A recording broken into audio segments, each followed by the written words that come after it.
মনে হয় রাজনীতিবিদরা কি বোঝে, অনেক এক্সপার্টরা মনে করে আমরা হলে সব কিছু করে ফেলতে পারতাম, কিন্তু রাজনীতি করতে দেন।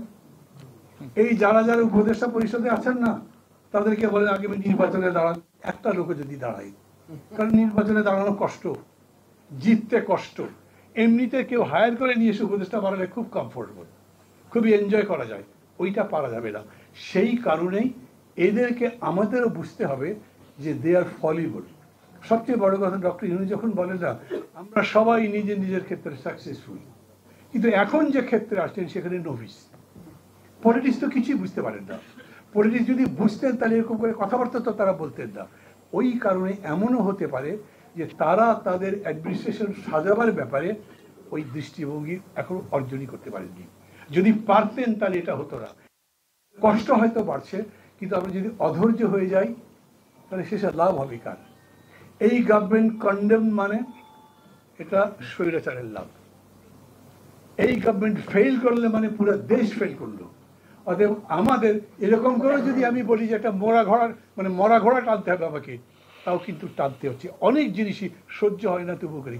যেমন আমার সাথে একজন টক শোতে গেছেন একজন নেতা, নাম বলবো না, তিনি বললেন ভাই 50 বছর ধরে রাজনীতি করছি, গত 15 বছর প্রত্যেকটা আন্দোলনের মধ্যে ছিলাম, এখন আমি ফোন করলে অ্যাডভাইজার ধরেই না, মেসেজ দিলে ব্যাক করে না। আমরা কি এতই অস্পৃশ্য হয়ে গেলাম? আমি তাকে বললাম এই কষ্ট না পাওয়াই ভালো, ওরা হয়তো এতই ব্যস্ত আছেন যে সামালই দিতে পারছেন না। এটা একটা দুর্ভাগ্যের বিষয়।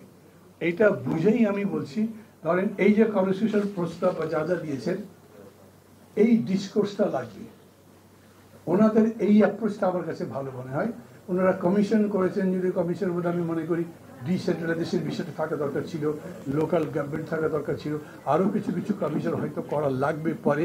কিন্তু এই কমিশন তাদের রিপোর্ট 3 মাস নিলে 3 মাস ঠিক, তারপরে জনগণের মধ্যে আসবে।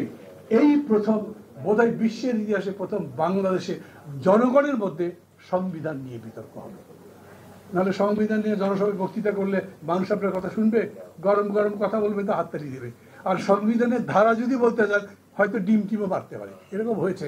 থিওরিটিক্যাল বক্তৃতা তো মানুষ শুনতে চায় না, কারণ সবাই তাত্ত্বিক হয় না, হবেও না।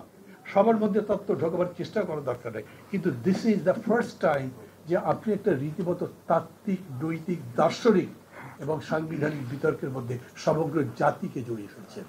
এখান থেকে বেরিয়ে আসতে হবে। তো তার জন্য নেতৃত্বের সেই স্যাগাসিটি থাকতে হবে, তার সেই বিচক্ষণতা থাকতে হবে, ধৈর্য থাকতে হবে। এবং আমি মনে করি সেরকম করে যদি করেন তাহলে এই উদ্যোগ, এটা আমি শুরু মনে করি, নিশ্চয়ই এটা শেষ নয়, এটা আরও চলতে থাকবে।